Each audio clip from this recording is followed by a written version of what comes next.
The night my father celebrated his 70th birthday, he raised his glass high and didn't even bother to look in my direction. "She deserves absolutely nothing," he declared, his voice flat and dismissive. "A total nobody. She never even bothered to build a career." The banquet room erupted in laughter. He turned his back on me and faced my brother instead, announcing his birthday gift, a $1 million villa. Applause followed immediately. My mother nodded along in quiet approval. My sister-in-law clapped harder than anyone else in the room. No one spoke my name. Daniel leaned toward me, his voice a calculated mix of pity and condescension.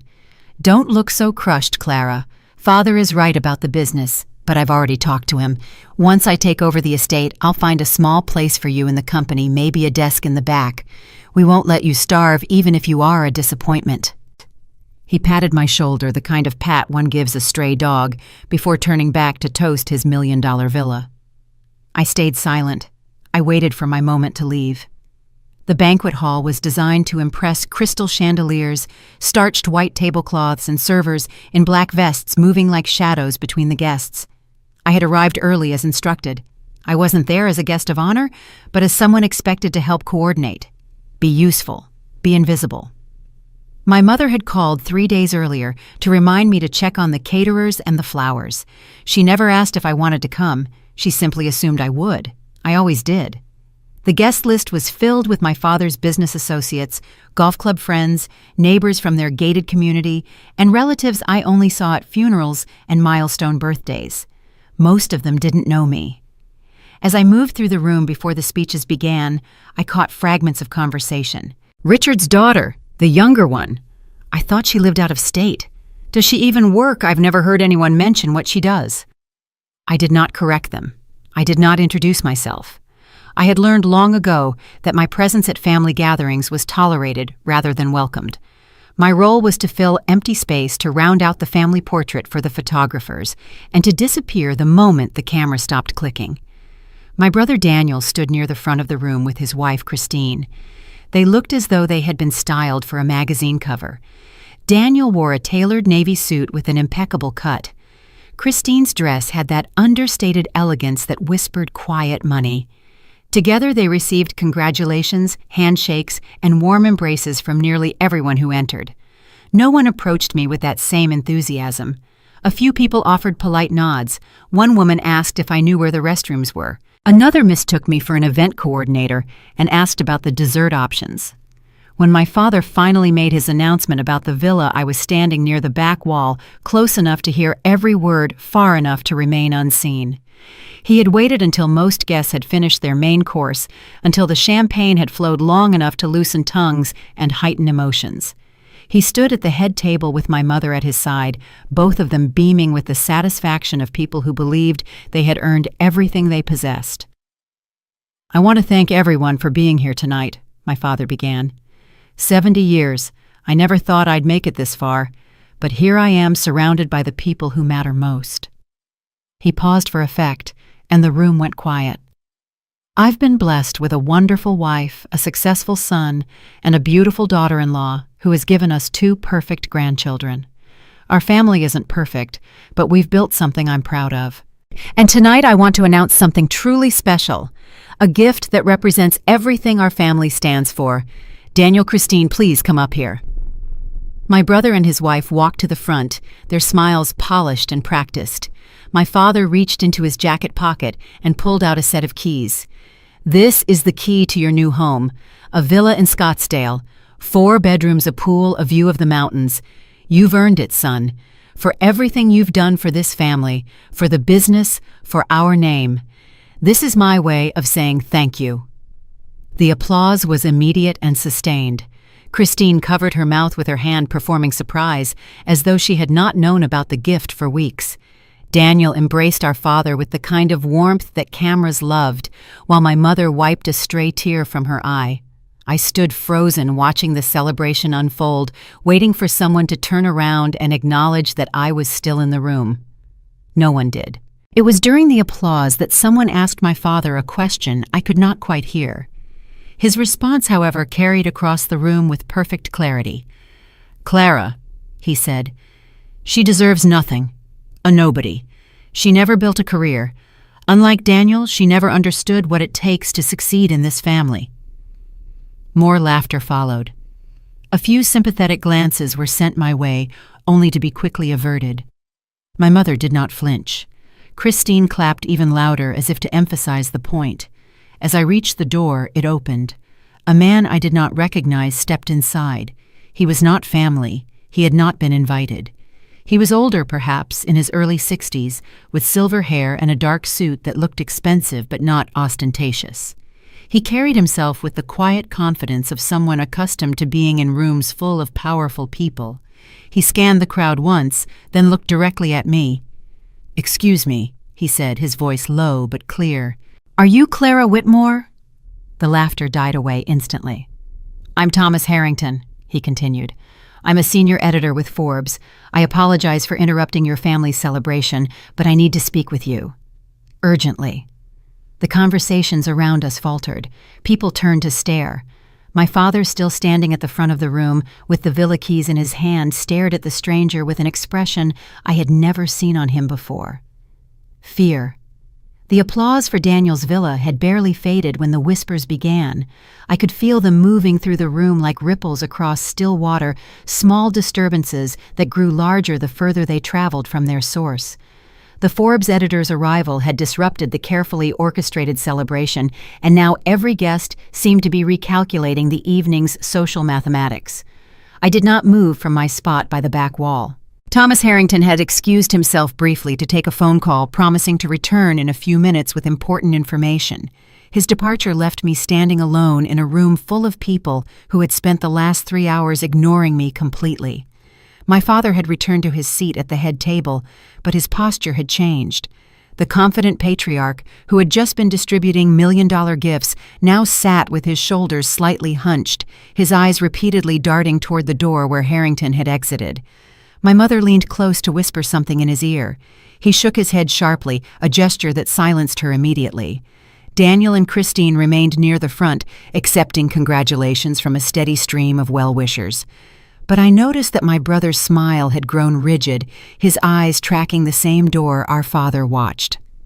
Christine kept touching his arm, a gesture that looked supportive, but seemed designed to hold him in place. The celebration continued around me, but something fundamental had shifted. The arrival of a Forbes editor asking specifically for the daughter who had just been publicly dismissed created a narrative inconsistency that no one in the room could resolve.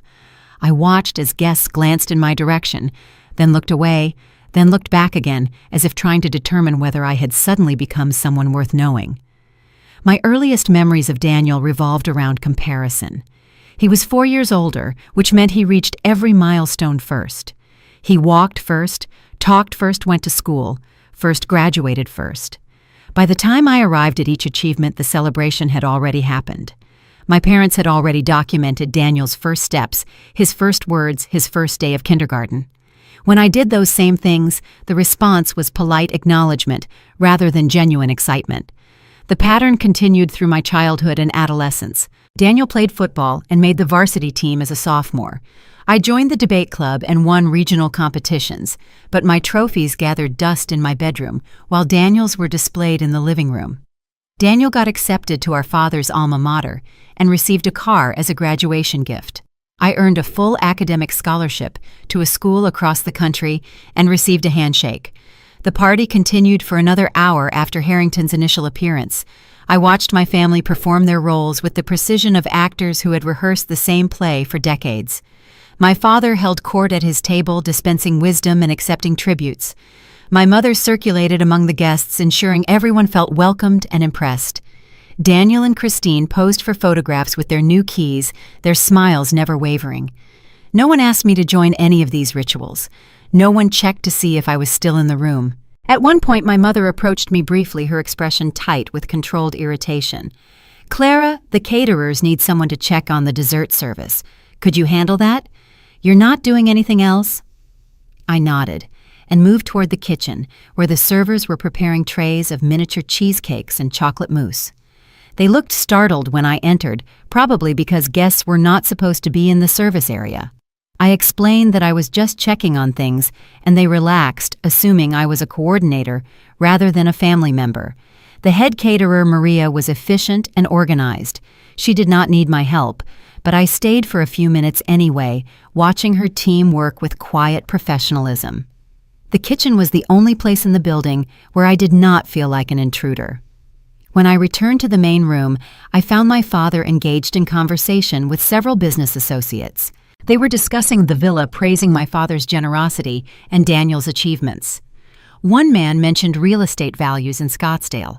Another talked about investment portfolios and generational wealth.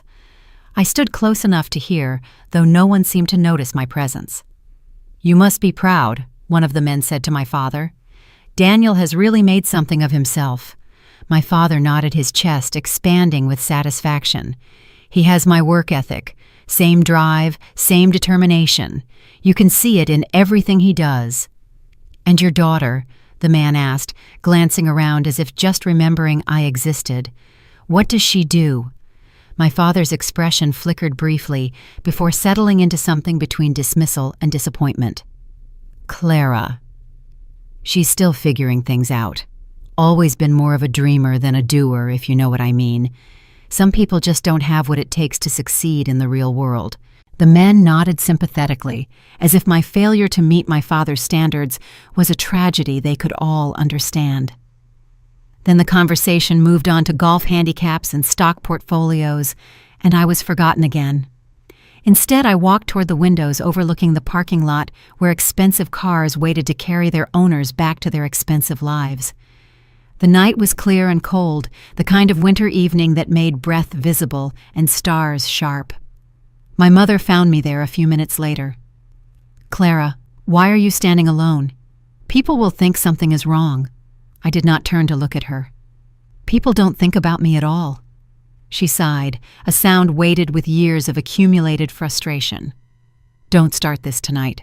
Your father's celebration isn't the time for your self-pity." "I'm not feeling sorry for myself. I'm stating a fact. No one in this room cares whether I'm here or not." "That's not true. We invited you, didn't we?" I finally turned to face her. "You invited me to check on the caterers and make sure the flower arrangements looked right. That's not the same as wanting me here." My mother's jaw tightened. "You need to understand something, Clara. Your father and I have limited resources. We can't give everything to everyone equally. Daniel has responsibilities, obligations, a family to support. He needs the villa more than you do." "I didn't ask for a villa." "Then what's the problem?" I did not say any of this. I just looked at her until she grew uncomfortable and excused herself to greet someone more important. The caterers began clearing plates as the evening stretched toward its inevitable conclusion. Guests lingered in small clusters, their conversations growing louder with each passing glass of champagne. I remained near the windows, watching the social dynamics of the room with the detached observation of someone who had long ago accepted her position as an outsider. The story of my father's announcement had already begun its transformation into legend. I overheard fragments as they circulated, each retelling slightly different from the last. In one version, Daniel had earned the villa through years of dedicated service to the business. In another, my father had been planning the gift for months, keeping it a secret until the perfect moment. In every version, the villa was proof that hard work and loyalty were rewarded in our family. No one mentioned what my father had said about me. No one questioned whether his assessment was accurate. A woman I vaguely recognized from my parents' neighborhood approached me as I stood by the windows.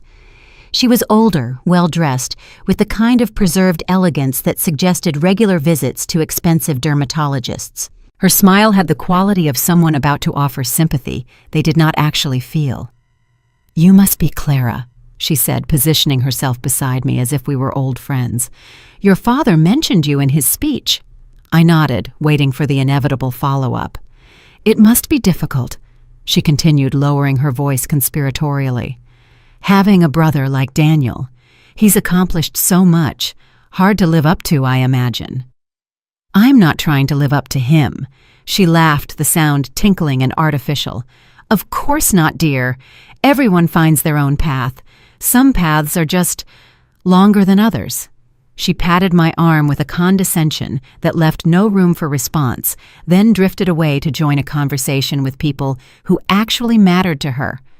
I watched her go, feeling that familiar sensation of being weighed and found wanting by someone who knew nothing about me.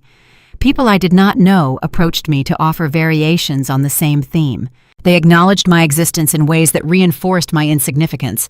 They asked questions designed to confirm assumptions they had already made. What did I do for work? Was I married? Did I have children? Each question came loaded with expectations of failure, and each answer I gave seemed to satisfy their need to categorize me as someone who had not achieved what she should have. I stopped engaging after the third or fourth conversation. I gave short answers or no answers at all. My sister-in-law Christine made her way toward me during a lull in the congratulations. She walked with the careful grace of someone who had learned to move in expensive shoes, her smile fixed in place like a mask she had forgotten how to remove. "Clara," she said, stopping close enough that I could smell her perfume, a heavy floral scent that filled the space between us. "I just wanted to say, don't take what your father said too personally. You know how he gets when he's had a few drinks." He wasn't drunk." Christine's smile flickered but held. "Well, he gets carried away sometimes. The villa was a surprise for us, too. We had no idea he was planning something so generous." I looked at her steadily. "You knew about the villa 3 weeks ago. Daniel mentioned it when you came to pick up the kids from my apartment." Her expression shifted, the mask slipping just enough to reveal something harder underneath. "That was different. We knew he was considering it. We didn't know he'd announce it tonight." "Does the timing matter?" Christine's composure cracked further.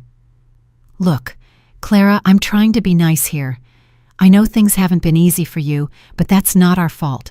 Daniel worked hard for everything he has. Your father recognizes that. Maybe if you'd made different choices." "Different choices?" I repeated. "Yes, career choices, life choices. You can't blame us for the fact that you haven't figured out what you want to do with your life." I did not correct her. I did not offer evidence to the contrary. I simply looked at her until she grew uncomfortable enough to excuse herself and return to her husband's side. I excused myself from the main room and found a quiet corner near the coat check.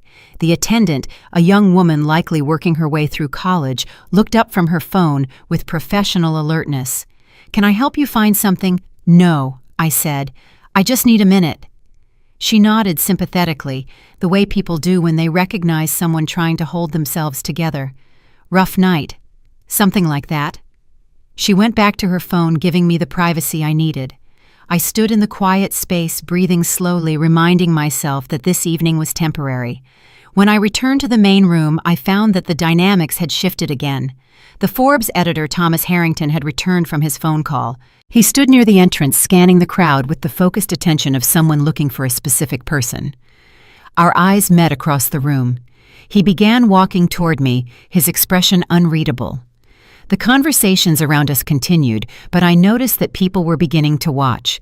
The same guests who had spent the evening ignoring me were now tracking the Forbes editor's movement, trying to understand why someone from a major financial publication would have any interest in the family's overlooked daughter. My father noticed too.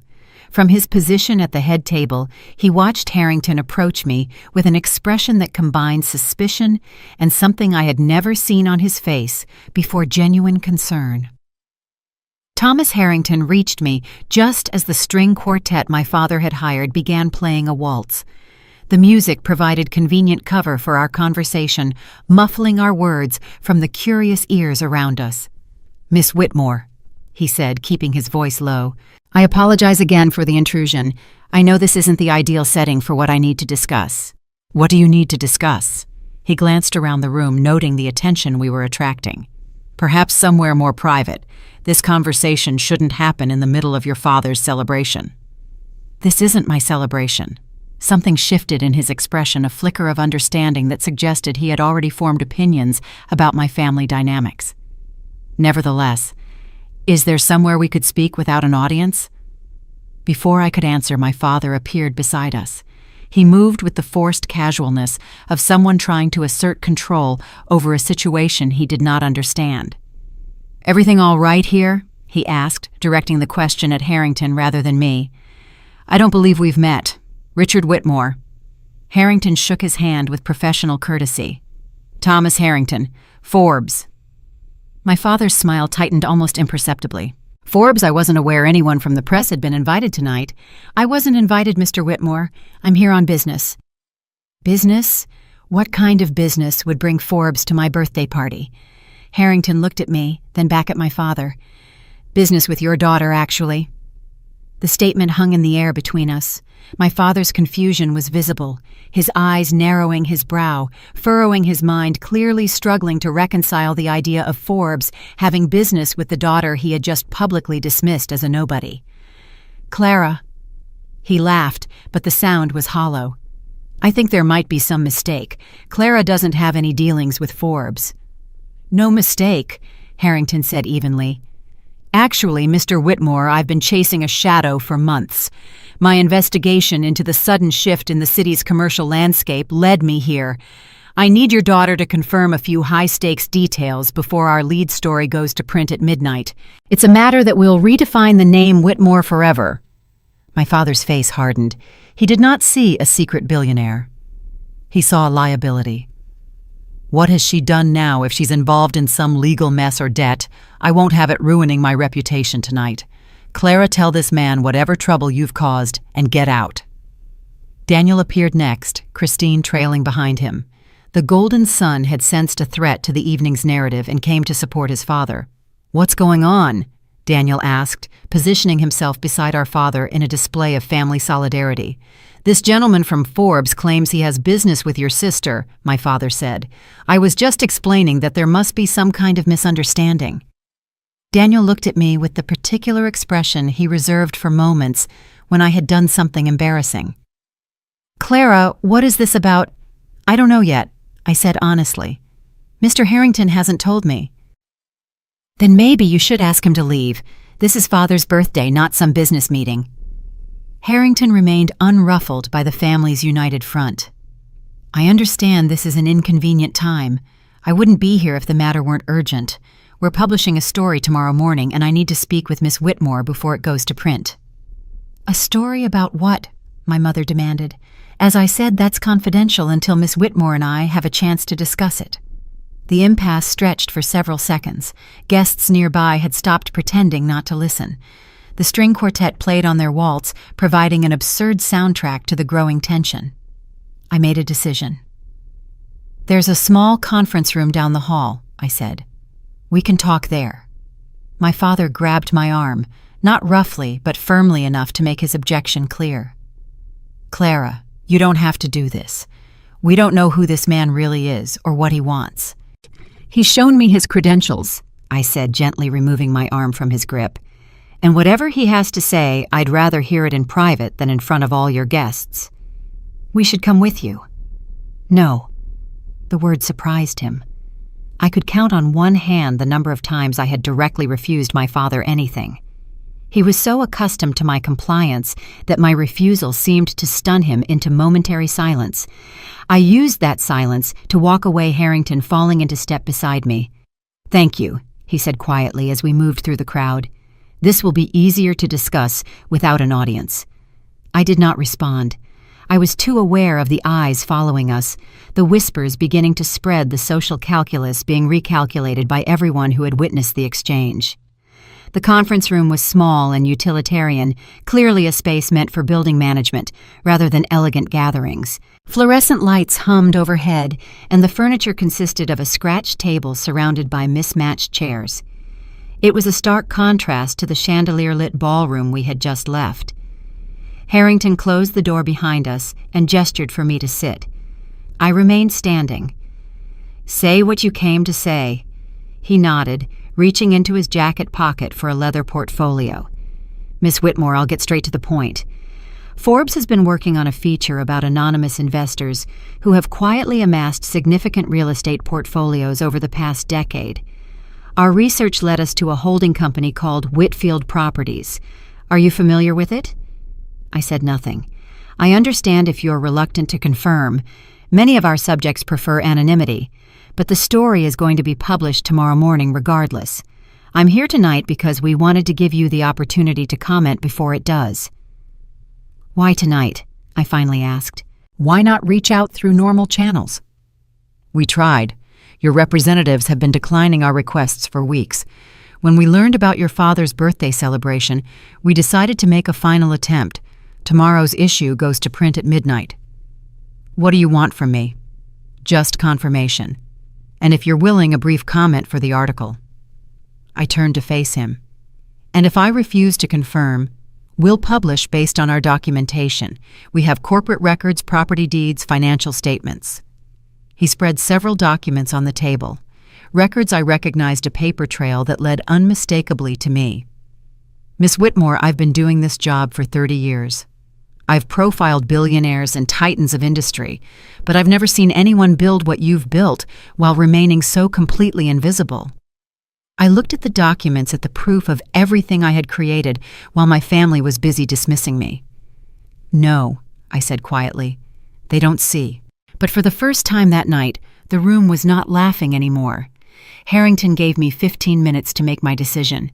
He stepped into the hallway to make a phone call, leaving me alone with the documents spread across the conference table. I heard footsteps in the hallway, multiple sets moving with purpose. A moment later, my father opened the conference room door without knocking. My mother and Daniel were close behind, their expressions ranging from confusion to barely concealed alarm. "Clara, what is going on?" my father demanded. "That man won't tell us anything. What does Forbes want with you? He came to verify some information for an article they're publishing tomorrow." "What article? What information? About my work?" My father laughed, the sound sharp and dismissive. "Your work? What work?" "Clara, I don't know what you've told these people, but you need to explain to them that there's been a mistake. You don't have anything Forbes would want to write about." "Richard," my mother said quietly, her tone carrying a warning. "No, this is absurd. Clara doesn't have a career. She doesn't have accomplishments. She's been drifting for years while Daniel built something real. Whatever this is, it's obviously some kind of misunderstanding, and we need to clear it up before it causes problems for the family." Daniel nodded in agreement. "Father's right. Clara, whatever you've gotten yourself into, we can fix it. But you need to tell us what's happening." I sat down at the conference table, suddenly very tired. "I haven't gotten myself into anything," I said, "and there's nothing to fix." "Then why is Forbes here?" Before I could answer, Harrington returned. He paused in the doorway, taking in the scene. My father's aggressive posture, my mother's worried hands, Daniel's protective stance, and me sitting calmly at the table while my family surrounded me like prosecutors around a defendant. "I see we have company," Harrington said mildly. "This is a family matter," my father said. "Whatever you think you know about my daughter, I can assure you, Mr. Whitmore." Harrington interrupted, his tone polite but firm. "With respect, I've done extensive research. I know exactly who your daughter is. She's nobody. She has nothing. I've been supporting her for years while she figured out her life. Have you?" The question hung in the air. My father's confidence wavered for the first time. "She lived in modest apartments. She's driven used cars. She's never shown any signs of financial success whatsoever." "Appearances can be deceiving, Mr. Whitmore." "What's that supposed to mean?" Harrington looked at me silently, asking permission. I gave a small nod. "It means that while you've been supporting your son with million-dollar villas, your daughter has been quietly building a real estate portfolio worth more than most Fortune 500 executives will accumulate in their lifetimes. Your daughter is the sole beneficial owner of Whitfield Properties, a holding company with assets valued at approximately $1.2 billion. My father's mouth opened, then closed, then opened again without producing sound. My mother went very still.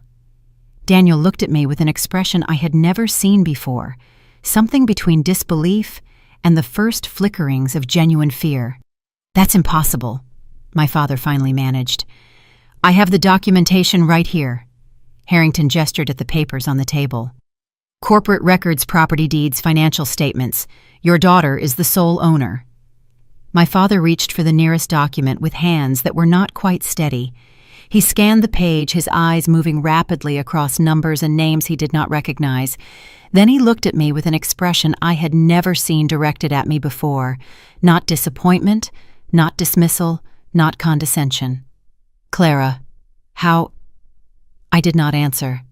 "I need to speak with Mr. Harrington privately, I said. Please leave.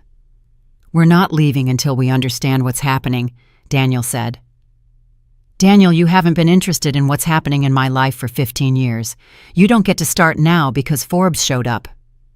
The words landed harder than I intended. Daniel stepped back as if I had struck him. My mother moved to my father's side, steadying him with a hand on his arm.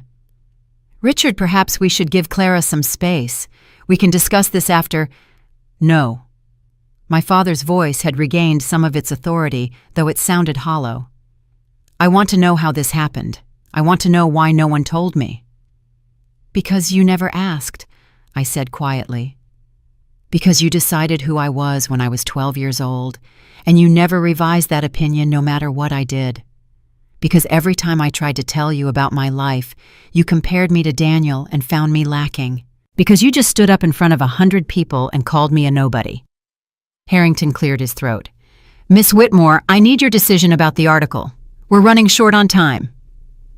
I looked at my family, at the people who had spent decades treating me as an afterthought, a disappointment, a cautionary tale to be shared at dinner parties.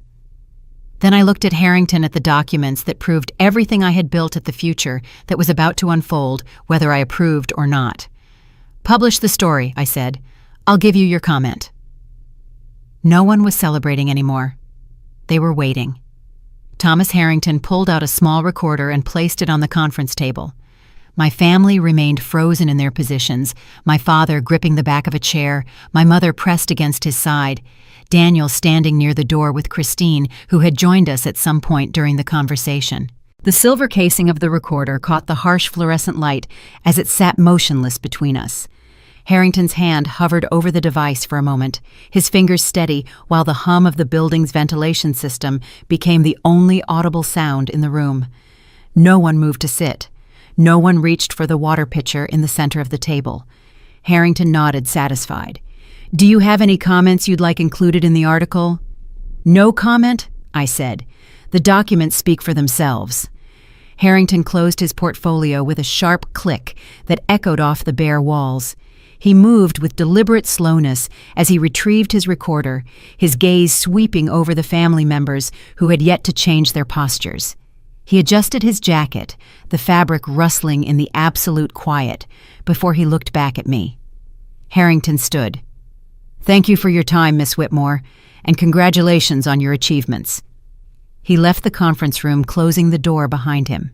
The silence that followed felt different from the silence before, heavier, more permanent. My father was staring at the spot where Harrington had been standing, his expression empty. My mother had tears running down her face, though, whether from shock or some other emotion I could not tell. Daniel looked at me like I was a stranger he had never met. The ticking of a clock on the far wall seemed to grow louder with every second that passed. My father's chest rose and fell in shallow, irregular breaths, but he remained anchored to his chair. My mother reached up to touch her necklace, her fingers trembling against the metal, but she did not speak or turn toward him. Christine was the first to speak. How long have you been hiding this? I did not answer immediately, letting the question hang in the air until it felt brittle. I turned to look at her, my posture unyielding, as she took a small step back toward the door. The distance between us seemed to expand, even though no one had actually moved. I haven't been hiding anything. I've been living my life. You just weren't paying attention. You let us think you were struggling. You let us believe you needed help. I never asked you for help. You assumed I needed it because that's what you wanted to believe. My father finally found his voice. Clara, this doesn't make sense. You're saying you built a billion-dollar business without anyone knowing, without any support. How is that possible? The same way anyone builds anything, one decision at a time. But the money, where did the money come from? I never gave you anything beyond what was necessary. I know. The room went still again. My father's hand dropped from the back of the chair, his shoulders slumping as he stared at the tabletop. Daniel took a half step forward, then stopped, his arms hanging limp at his sides. My father flinched. Daniel stepped forward. Clara, we didn't know. How could we have known? You never told us. When exactly should I have told you? At the Thanksgiving dinner where Father compared my apartment to your vacation home? At the Christmas party where Mother told everyone I was still finding myself at 32. At every family gathering where you talked about your promotions and your bonuses, while no one asked me a single question about my life. I stood up from the table. I stopped telling you things because you stopped listening, years ago. The person you've been dismissing at every holiday, every birthday, every casual conversation, that person doesn't exist. She never did. You invented her because it was easier than seeing me as I actually am. My mother reached toward me.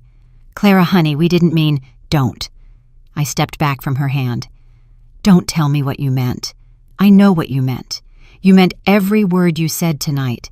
Father stood up in front of 100 people and called me a nobody who never built a career. That wasn't a mistake. That was what he believed. My father's face had gone pale. I didn't know. You didn't want to know. There's a difference. I walked toward the door, then paused with my hand on the handle. Tomorrow morning, everyone at this party will learn what Forbes learned. They'll read about the daughter Richard Whitmore dismissed as worthless, and they'll see the numbers. They'll make their own assessments. I won't be explaining anything for you. Whatever you tell them is your business, but I'm done being invisible in this family. I'm done.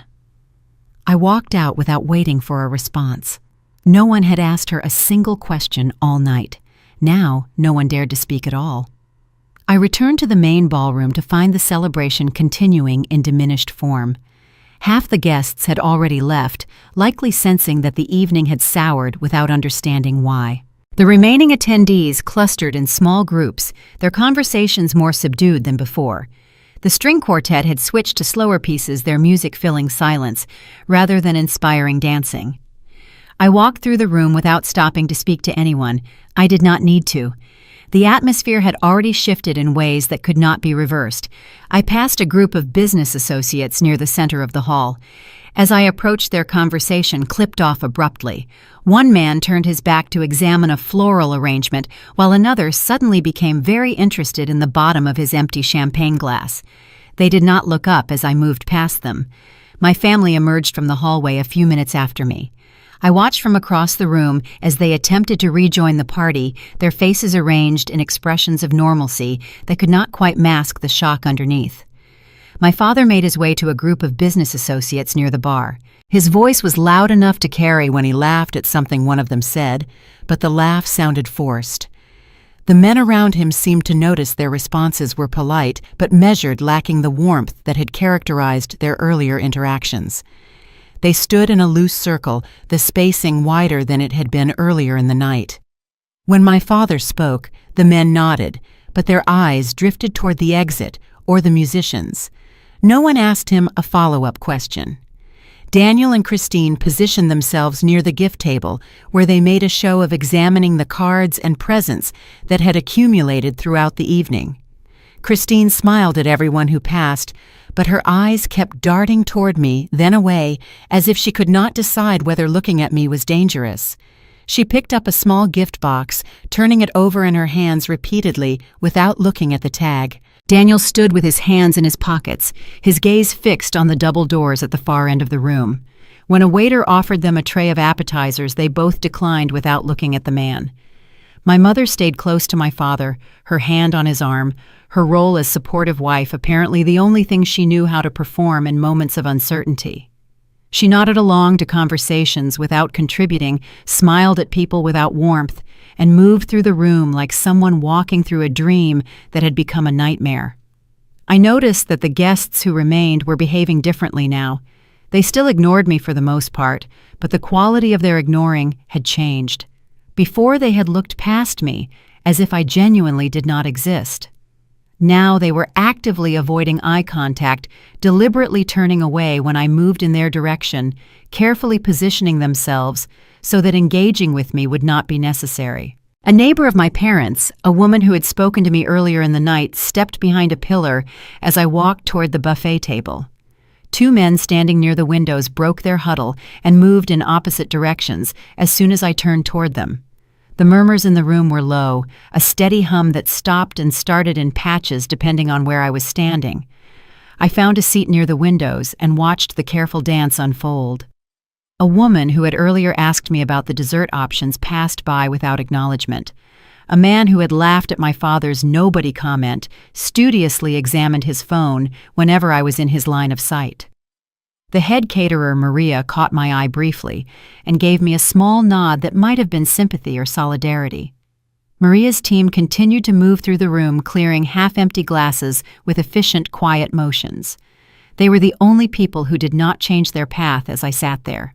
The guests around me maintained a strict 5-foot radius of empty space, their heads tilted toward each other in urgent, whispered exchanges. My father attempted to restore normalcy by giving an impromptu toast. He stood near the bar and raised his glass, his voice carrying across the room with forced confidence. "I want to thank everyone again for being here tonight.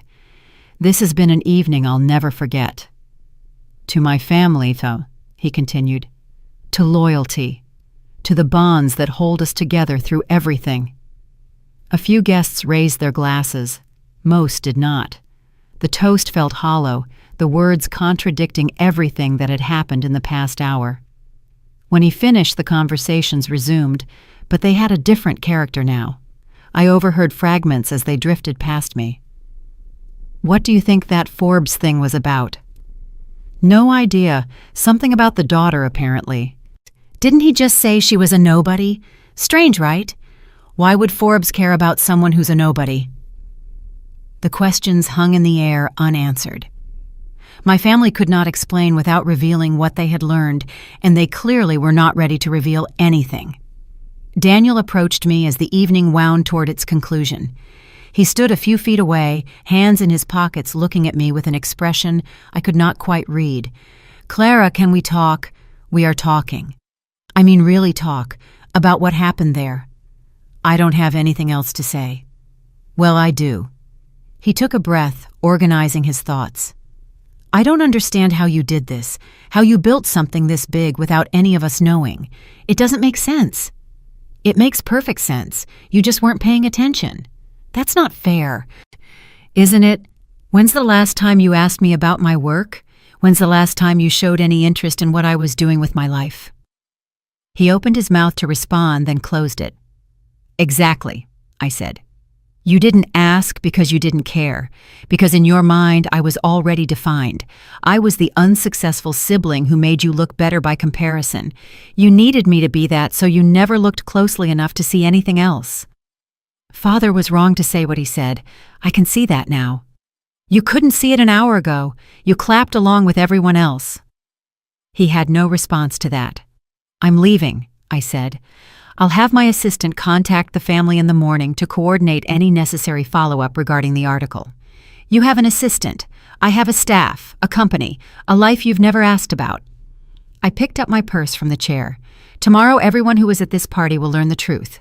What you do with that information is your business, but don't expect me to help clean up the mess." I walked away without looking back. Nothing had exploded, but the room would never arrange itself around them again.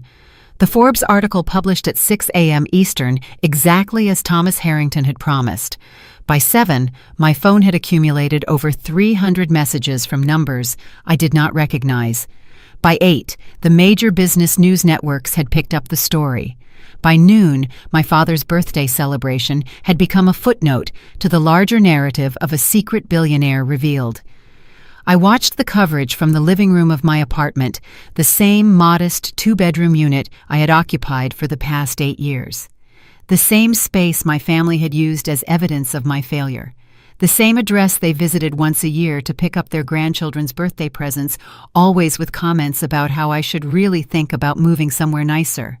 The news coverage focused primarily on the scale of my holdings and the apparent disconnect between my public persona and my actual worth. My phone rang around 1 p.m. The caller ID showed my mother's name. I let it go to voicemail. The message she left was brief. "Clara, we need to talk. Please call me back." I did not call back. The second message an hour later was longer. "Clara, people are calling. Friends, neighbors. They want to know if it's true. Father doesn't know what to tell them. Please just talk to us." I did not call back. The third message 3 hours after that was my father's voice. "Clara, this is ridiculous. You can't just drop something like this and then disappear. We're your family. We deserve an explanation. Call me." I turned off my phone. The evening news programs ran segments analyzing the Whitmore revelation, as some outlets were calling it. They showed my father's photograph next to mine and noted the irony of his birthday celebration becoming the setting for his daughter's unmasking. One commentator pointed out that Richard Whitmore's own net worth was estimated at around $30 million, a respectable sum, but less than 3% of what his daughter had quietly accumulated. I watched my father's world shrink in real time. The calls from business associates that usually came on Sunday mornings stopped coming. The invitations to golf outings and dinner parties that had been regular features of his social calendar failed to materialize. The people who had laughed at his birthday toast were suddenly unavailable, their responses polite but distant when my father's name came up. Monday morning brought another round of coverage, this time focusing on the properties themselves. Real estate journalists traced the history of my acquisitions, mapping the steady expansion from that first duplex to the current portfolio. They interviewed tenants in my apartment buildings, managers at my commercial properties, contractors who had worked on my developments. The picture that emerged was of a careful, methodical investor who treated employees well, maintained her properties responsibly, and operated with an integrity that surprised observers expecting the usual billionaire excess. The contrast with my family's public behavior at the birthday party was noted frequently. My brother called on Tuesday. I answered because I was curious what he would say. "Clara." His voice was rough, as if he had not slept well. "We need to talk." "Talk. Not on the phone, in person. Can I come over?" "To my apartment. The one you've been using as evidence of my failure for 8 years." Silence on the other end. "That's what I thought," I said. "What do you want, Daniel?" "I want to understand. I want to know how this happened. You want to know how I succeeded while you weren't watching." "That's not," he sighed. "Okay. Yes, that's part of it. I don't understand how you did this without any of us knowing. Because you never asked. Because you never looked. Because you were too busy being the golden son to notice that your sister was building something bigger than your entire career. I'm not trying to compete with you. No, you're trying to understand why you didn't see this coming. Because if I could hide something this big from you, what else did you miss? What else don't you know about your own life?" Another silence. "Father's having a hard time," Daniel finally said. "People are calling to ask about you and he doesn't know what to tell them. He's embarrassed." "He should be." "Clara." He stood up at his birthday party and called me a nobody in front of 100 people. People who are now reading articles about how his nobody daughter is worth 40 times what he is. Of course he's embarrassed. He should have been embarrassed before the Forbes article, but apparently that wasn't enough reason. He didn't know. That's exactly the problem. I ended the call without saying goodbye. Nothing had been taken from them directly, but everything that mattered had quietly moved on. The week following the Forbes revelation was a study in silence, not the hostile silence of active rejection, but the passive silence of gradual erasure. My family discovered that their social standing had been built on assumptions that no longer held. I learned about their experience secondhand through mutual acquaintances who had suddenly become eager to share information with me. The same people who had ignored me at my father's party now found reasons to reach out, offering congratulations and asking subtle questions about the family dynamics they had witnessed. I answered none of them, but I listened to what they had to say. My father's golf foursome had rescheduled indefinitely. The reason given was conflicting travel plans, but one of the members had told another acquaintance that they felt uncomfortable playing with Richard after what had happened. They did not know how to act around him anymore. The easy camaraderie of men who considered themselves equals had been disrupted by the revelation that Richard's own assessment of his children had been catastrophically wrong. My mother's book club had met without her. She had been told that the discussion would focus on a novel she had not read, but the real reason was simpler. The other women did not want to discuss the Forbes article in front of her, and they could not meet without discussing it. Daniel's position at the family business, a manufacturing company my father had built over 4 decades, had become awkward. Employees who had previously deferred to him as the heir apparent now looked at him with something like pity. Christine had stopped attending her usual social events. The women in her circle had been texting each other about the Whitmore situation since the story broke, and Christine's presence would have required either ignoring the elephant in the room or discussing it directly. Neither option was appealing. The family's isolation was not complete, of course. They still had their core relationships, their genuine friendships, and their business obligations that required continued interaction. But the broader social network they had cultivated over decades, the dinner party invitations, the charity board positions, the golf outings and club memberships that signified belonging, had contracted noticeably. People were polite, people were correct, people were carefully neutral in ways that communicated more than hostility ever could. My family was experiencing consequences I had not planned and did not particularly want. Their social status was eroding, not because I had attacked it, but because the foundation it rested on, my father's authority, my brother's achievements, the family's collective success, had been revealed as less impressive than everyone had assumed. On Thursday, my father's assistant called my office line. She explained that Mr. Whitmore wanted to schedule a meeting to discuss family matters of mutual importance. She used the formal language of professional communication as if my father were a business associate rather than my parent. I declined the meeting. I did so politely through my own assistant using the same formal language. We had nothing to discuss. Any necessary communication could be handled through appropriate channels. On Friday, my brother showed up at my building. He had apparently learned the address from the Forbes article and decided that showing up in person would be more effective than another phone call.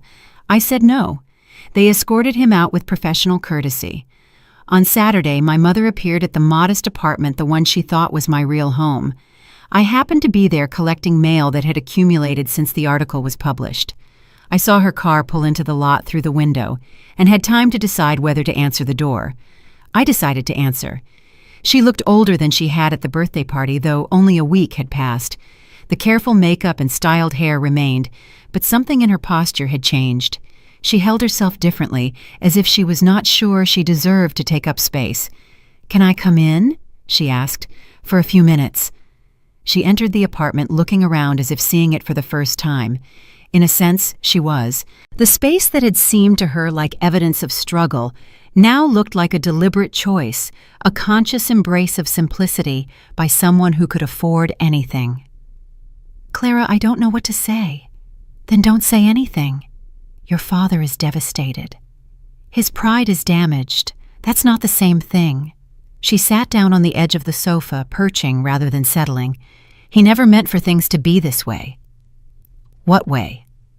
"This distance between you. He always hoped you'd find your path eventually." "I found my path 20 years ago. He just wasn't looking." "He was wrong. I know that now. We were both wrong." I sat across from her, maintaining distance. "What do you want?" "I want to understand. I want to know why you never told us." "Because you never asked. Because every time I tried to share something, you changed the subject back to Daniel. Because the story you wanted to tell about your family didn't include a successful daughter, so you stopped seeing me as one." "That's not true." "It is true. You made me an example of what happens when someone doesn't follow father's advice. You used me to make Daniel look better. You needed me to be a failure." My mother's eyes filled with tears. "We didn't need you to be anything. We just wanted you to be happy." "No, you wanted me to be happy in a way you could understand. When I chose a different path, you decided I must be lost rather than simply going somewhere you couldn't follow." The tears spilled over. My mother wiped them away with a practiced gesture, maintaining her composure even as it cracked. "Can we fix this?" she asked. "Is there any way to start over?" "I don't know," I said honestly, "but today isn't the day to try." She nodded, accepting the answer without argument. When she left a few minutes later, she did not try to hug me. She did not ask when we could talk again. She just walked to her car and drove away. Nothing had been taken from them directly. But everything that mattered had quietly moved on. The family meeting happened 2 weeks after the Forbes article. My father called it using language that suggested command rather than request. Daniel reported this to me in a voicemail. I did not return. Apparently, I had been invited, though the invitation was delivered through my brother rather than directly. I did not attend, but I learned what happened from sources that had emerged since my unmasking. The meeting took place at my parents' house in the formal living room my mother reserved for occasions she considered significant. My father sat in his usual chair, the leather wingback positioned near the fireplace, where he could address the room like a CEO addressing his board. My mother sat on the adjacent sofa. Daniel and Christine occupied matching chairs on the opposite side. My father opened with a speech. He spoke about family loyalty, about discretion, about the importance of presenting a united front to the outside world. He spoke about the media attention and how it needed to be managed carefully. He spoke about Clara, about me, as if I were a problem to be solved, rather than a person who had made choices. The speech lasted approximately 10 minutes. When it ended, Daniel asked the first question. "What are we supposed to tell people?" My father did not have an answer. The usual authority in his voice faltered when he tried to respond. He had not prepared for questions. He had expected everyone to accept his analysis and follow his lead the way they always had. My mother intervened with a suggestion. Perhaps they could frame the situation as a happy surprise. Perhaps they could claim they had known about Clara's success all along and had been respecting her privacy. Perhaps the public humiliation at the birthday party could be explained away as a joke gone wrong. Christine rejected this immediately. Too many people had been at the party. Too many had heard exactly what my father had said. Any attempt to rewrite history would be exposed as a lie, making the family look worse rather than better. The discussion devolved from there. The argument was cut short by a realization more painful than any debt. My father stared at the documents Harrington had left on the table. He was not looking at the total value anymore. He was looking at the dates. I had been a billionaire for 5 years. 5 years of him calling me a failure. 5 years of him offering me pity, while I could have bought his entire world 1,000 times over without blinking. "She didn't need us," my father whispered, his voice breaking. "She sat at our table for 5 years listening to us laugh at her, knowing she owned more of this city than I ever dreamed of. She didn't just hide her money, Daniel. She hid herself from us because we weren't worth knowing." Daniel blamed my father for the public comments that had created the contrast. If my father had simply given his toast without mentioning Clara, without calling her a nobody, the Forbes revelation would have been surprising, but not humiliating. The family could have claimed ignorance without looking foolish. My father blamed Daniel for not knowing about his own sister's success. Daniel was supposed to maintain family connections to keep track of what everyone was doing. How could he have missed something this significant happening right under his nose? Christine blamed both of them for excluding her from the conversation. She had always been suspicious of the family's treatment of Clara, she claimed. She had always thought there was more to the situation than met the eye. If anyone had listened to her concerns, perhaps they would have discovered the truth sooner. My mother blamed everyone for arguing instead of finding solutions. The family's reputation was at stake. They needed to work together, not tear each other apart. But working together required a leader, and my father's leadership had been fundamentally undermined. Now the world knew that his assessment of his own daughter had been catastrophically wrong. Daniel apparently asked this question directly. My father had no response. For the first time in anyone's memory, Richard Whitmore had been confronted with evidence of his own fallibility that he could not dismiss or explain away. The meeting ended without resolution. No strategy was agreed upon. No unified message was crafted. The family members returned to their separate lives with the understanding that each would handle their own situation as best they could. The fractures that had always existed beneath the surface of the Whitmore family were now visible to everyone. The structure my father had built over decades, the hierarchy of success and failure, the clear division between those who mattered and those who did not, had collapsed under the weight of its own contradictions. For the first time, no one in that room knew who was supposed to lead. The charity gala, 3 weeks after the Forbes article, was exactly the kind of event my family had always attended. black tie dress code. The guest list included the same business leaders, community figures, and social arbiters who had been at my father's birthday celebration, the same people who had witnessed my public humiliation and then learned days later that I was wealthier than all of them combined. My invitation arrived through official channels, a formal request from the gala's organizing committee sent to my corporate offices with appropriate deference. They wanted me to attend. More than that, they wanted me to speak. I accepted. I learned from secondary sources that my family had also expected to attend.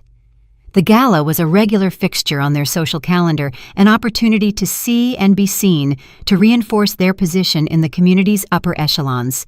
They had purchased their tickets months in advance, back when the Whitmore family was still considered important enough to merit prominent seating. Their tickets were returned. The committee cited limited capacity due to unexpected demand. They offered sincere apologies and promised priority consideration for next year's event. The language was polished and professional, conveying the essential message without saying anything directly. The Whitmores were no longer welcome at the table they had occupied for years. I did not learn about this until the night of the gala itself. I arrived at the venue in a simple black dress, the kind of understated elegance that communicated wealth without ostentation. My security team had coordinated with the event organizers in advance. Everything proceeded smoothly. The reaction to my presence was immediate but subtle. Conversations paused when I entered. Eyes tracked my movement across the room. People who had ignored me for decades suddenly found reasons to position themselves in my path, offering greetings and congratulations that carried the careful warmth of those who wanted to be remembered favorably. I did not seek out attention. I simply moved through the space, accepting handshakes and smiles with neutral graciousness. I saw my family once during the evening. They had arrived at the venue despite having their tickets returned, apparently hoping to negotiate their way inside through personal connections. I spotted them near the entrance, engaged in a tense conversation with one of the event coordinators. My father was speaking with the controlled frustration of someone accustomed to getting his way. My mother stood beside him, her expression frozen in social performance. Daniel hung back, clearly uncomfortable with the situation. Christine had apparently declined to attend at all. I did not have to say a word to security. In our world, power has its own gravity. The moment my name was printed, my father's status evaporated. The coordinator did not turn them away because I told her to. She turned them away because in the eyes of the elite, a man who could not even recognize a titan under his own roof was a social liability. To associate with him was to admit you were as blind as he was. Our eyes met across the distance. My father, my mother, my brother. All three looked at me with expressions of recognition that came 20 years too late. I did not approach them. I did not wave or nod or offer any gesture of acknowledgement. I simply turned away and continued toward the main ballroom where the evening's program was about to begin. The speech I gave was brief. I talked about affordable housing, the importance of supporting families who were working to build better lives, and the values that had guided my investments over the years. I did not mention my family. I did not reference the Forbes article, the birthday party, or any of the drama that had brought me to this moment. The audience applauded. The nonprofit's director thanked me for years of anonymous support. Photographs were taken. Interviews were declined. When the formal program ended, I slipped out through a side exit, avoiding the crowds who wanted to extend conversations, propose partnerships, or simply bask in proximity to someone the world had suddenly decided was important. My driver was waiting in the designated area. I climbed into the back seat and let the quiet of the vehicle surround me. She had not taken anything from them. She had simply stopped being available. The morning after the gala was quiet. I woke up in my actual residence and watched the sun rise over a city that now knew my name. The coverage of the previous evening's event was already circulating online, my photograph accompanying stories about anonymous philanthropy and the mysterious billionaire who had hidden in plain sight. I made coffee in the kitchen that overlooked the skyline, the same skyline I had watched from the window of my first duplex, calculating how many properties I would need to acquire before I could afford a view like this one. The journey from there to here had taken 20 years, and now it was complete in ways I was still processing. My phone remained off. It had been off since the Forbes article, except for brief periods when I coordinated with my staff about necessary business matters. The messages from my family had accumulated in my voicemail, growing increasingly desperate as the days passed. I had not listened to most of them. I did not need to know what they were saying. The conversation I had been avoiding for decades was not going to happen on their terms. The morning stretched into the afternoon.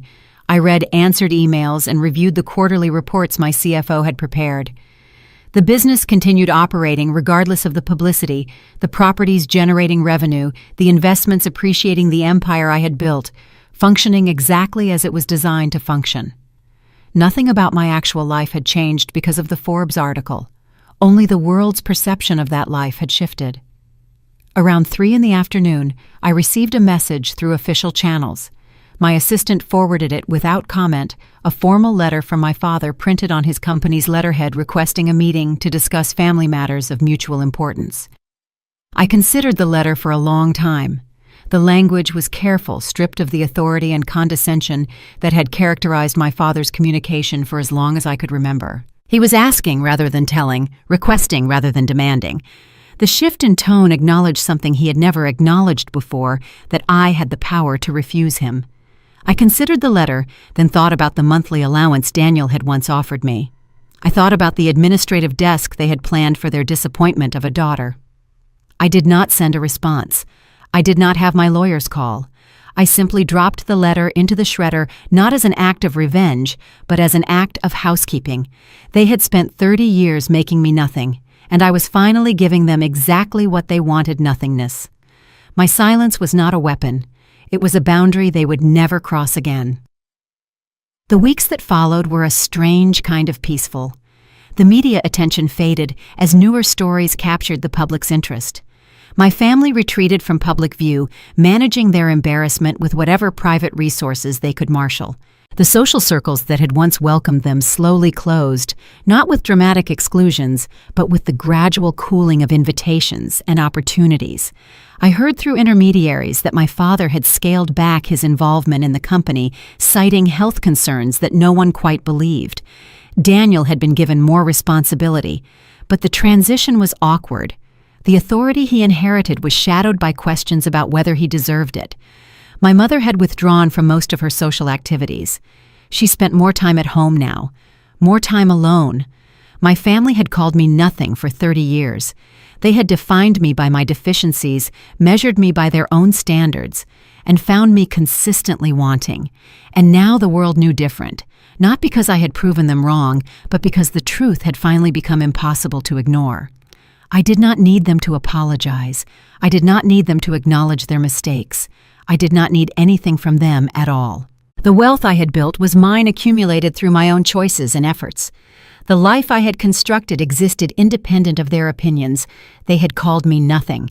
And I finally understood nothing was something they no longer controlled,